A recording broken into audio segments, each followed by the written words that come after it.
땅 따먹기 대마왕, 광개토대왕 볼게요.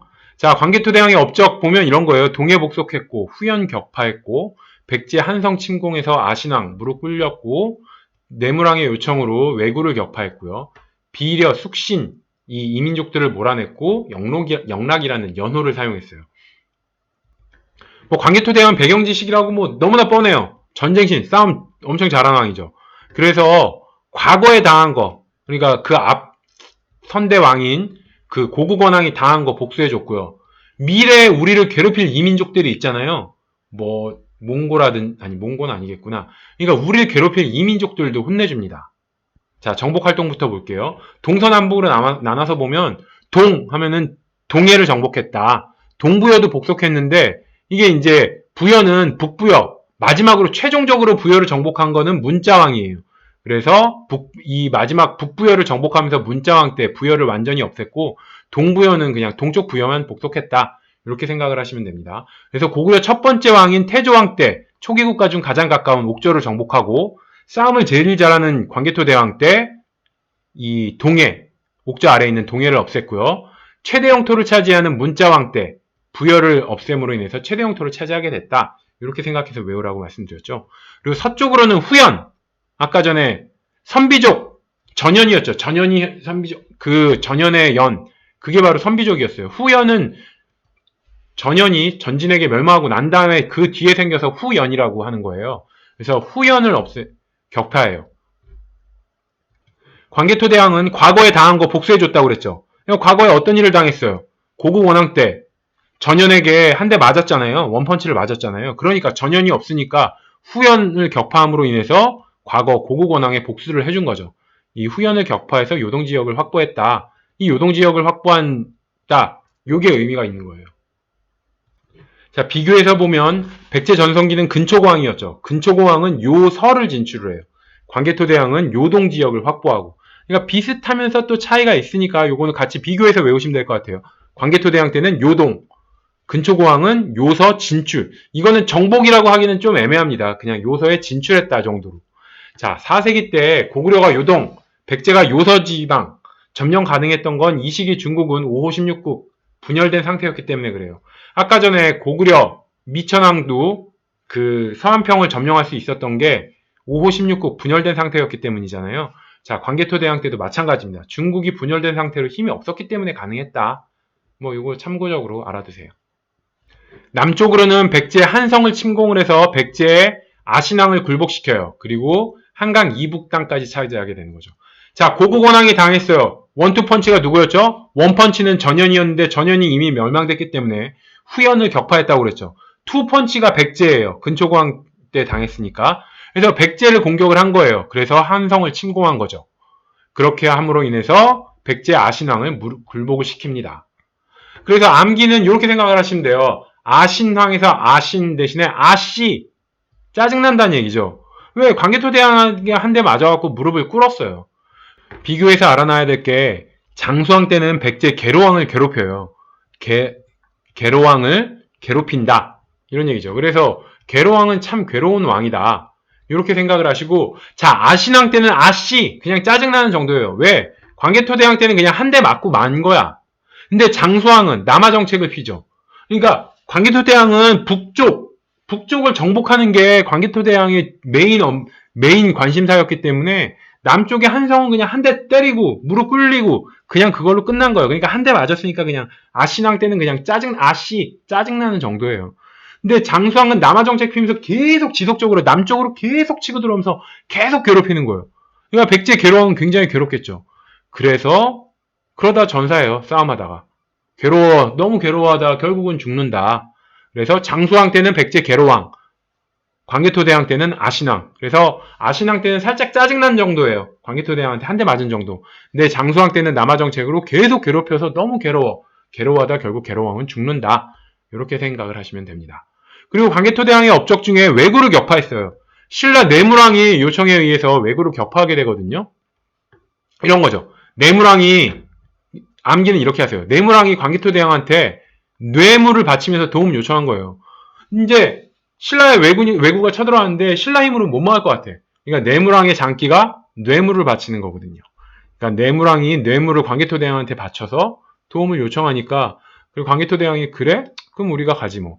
그러면서 이제 고구려군이 신라로 갔어요. 왜구를 물리치기 위해서 신라로 간 고구려군이 근데 그 간 김에 그 근방에 가야까지 공격한 거예요. 그래서 가야 이동을 촉발해요. 그러면서 금강가야의 힘이 약해지고 대가야, 내륙 지역인 대가야로 들어가게 된다. 이렇게 생각을 하시고 이 광개토대왕 비문에 보면 이 남쪽에 왜구 쳐들어온 거를 광개토대왕이 가서 물리쳤다. 이런 내용이 명시가 되어 있어요. 그리고 호우명 그릇이라고 신라에서 발견된 고구려 그릇이거든요. 그리고 이게 바로 비문 내용의 증거예요. 비문에 광개토대왕이 왜구 무찔렀다. 신라 가서 왜구 무찔렀다. 이런 내용이 있는데 신라에서 고구려 그릇이 발견된 걸 봤을 때 아, 이게 진짜 고구려 애들이 신라로 내려왔구나. 이러니까 이 비문 내용의 증거가 되는 거죠. 호우명 그릇이. 호우청이라는 데서 발견돼갖고 호우명 그릇이라고 하는데, 무튼 이 호우명 그릇이 고구려 그릇인데 신라에서 발견됐다. 그러므로 인해서 아 광개토대왕이 신라 가서 도와줬구나. 이걸 나타내는 하나의 증거다. 이 정도 생각하시면 될 것 같아요. 그리고 각 나라 전성기 때 다른 나라는 어떤 왕인지 알아야 돼요. 광개토대왕 때 백제는 아신왕, 신라는 내물왕이었다. 이 정도 알아야겠죠. 아신왕은 아씨, 짜증나는 왕. 왜? 광개토대왕한테 한 대 맞았으니까. 이렇게 생각을 하세요. 광개토대왕의 동서남북 그 정복활동의 북쪽은 비려와 숙신을 몰아내고 만주를 차지를 해요. 비려는 거란족이에요. 숙신은 말갈족이에요. 자, 고려 때 1차로 일단 거란족이 우리 괴롭혔죠. 그리고 말갈족은 뭐예요? 여진족이고 그 여진족이 뒤에 병자호란을 일으키는 청나라가 되거든요.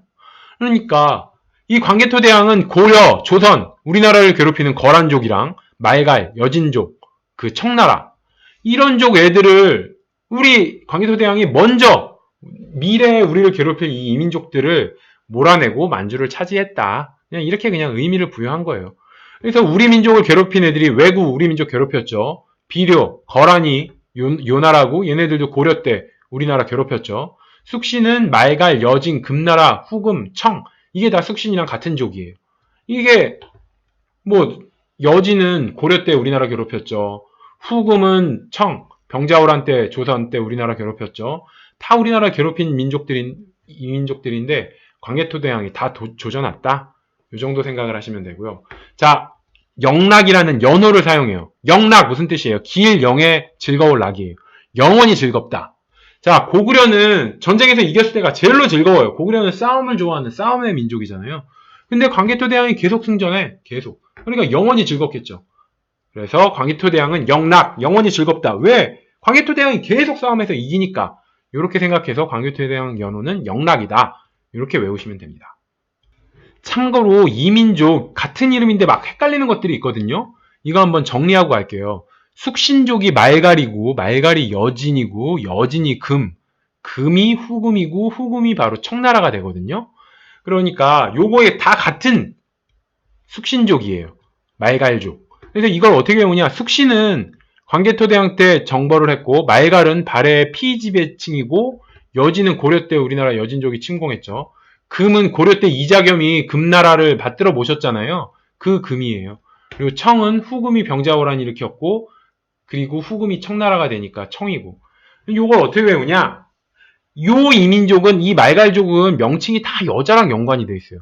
숙신하면 뭐예요? 숙녀, 신부 이렇게 생각하시면 다 여자 명칭이죠. 숙녀, 신부. 그리고 말갈은 에마 부인을 생각하시면 될 것 같아요. 말갈이 유난히 말을 잘 탔거든요.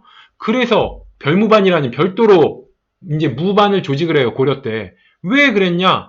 말갈족이 워낙 말을 잘 타갖고 그 기병이 필요했기 때문에 별도로 무반을 조직해서 신기군, 이 기병을 조직했다. 이런 얘기거든요. 그래서 말갈의 특징은 말을 굉장히 잘 탄 애들이에요. 근데 이 말갈, 여기 말에서 에마 부인을 연상하세요. 그럼 여자잖아요. 에마 부인. 이 에마 부인이라는 영화가 제가 굉장히 어렸을 때 나왔던 이 멜로 야한 영화거든요. 그래서 뭐 저도 뭐 정말 아슬한 기억에 여자가 막 전라 나체의 몸으로 말을 타고 막 그랬던 기억이 있어요. 그래서 이제 말갈에서 말 잘 타는 애들인데 그래서 에마 부인 연상해서 아 여자 그러면은 여자 명칭인 뭐 이제 숙신 말갈 다 같은 뜻이다. 그리고 여진은 여자 이름이죠. 여진. 여기 여자의 여자가 있고 그래서 여진은 아 여자 이름 이렇게 해서 외우시고 금나라 여자들이 특히 금 좋아하잖아요. 그러니까 금 하면 아 여자 연상해서 같은 이 다 같은 계열이다. 연상을 하세요. 청 하면은 청춘, 청초, 청아하다. 다 여자들이 선호하는 단어들이죠. 그래서 청도 여자랑 관련이 있다. 그래서 이민족들 중에서 숙신, 말갈, 여진, 금, 후금, 청 다 여자랑 연결을 시켜서 다 같은 이민족이라는 거 알아놓으시면 될 것 같아요. 숙신, 숙녀신부, 말갈, 말타는 에마 부인 연상하시고, 여진은 여자 있으니까 여진이고, 금은 여자가 좋아하는 거, 금, 후금 마찬가지고, 청은 청아, 청초, 청춘, 청순 다 여자들이 좋아하는 단어라서 여자를 연상하시면 됩니다. 자, 그리고 비려. 비려라는 이민족이 거란족이고, 거란족이 요나라를 세워요. 그러면 이거는 비려는 광개토대왕이 정벌한 민족이고, 거란은 고려 때 우리나라를 침공한 애들이에요. 이게 비려랑 거란이랑 같다는 걸 어떻게 외우냐? 거란, 큰 계란이란 얘기죠. 큰 계란. 근데 큰 계란을 날로 먹으면 어떻겠어요? 굉장히 비리겠죠. 그래서 비려, 날로 먹으면 비려 해가지고 거란은 비리다. 큰 계란 날로 먹으면 비리다 해서 거란, 비려. 같은 애들이구나. 이렇게 거란과 비려를 이렇게 연결을 하세요. 그리고 요나라는 어떻게 연결하냐? 거란, 요란 이렇게 연결을 하세요. 거란, 큰 난이란 얘기예요. 큰 난, 큰 난리, 거란. 그럼 큰 난리는 어떻게 있어요? 굉장히 요란하겠죠. 큰 난리가 일어나요. 그래서 거란, 요란 이렇게 해서 거란, 요란 하면은 거란이 요란이고 요란에서 요가 요나라구나. 이렇게 연상을 해서 외우시면 됩니다.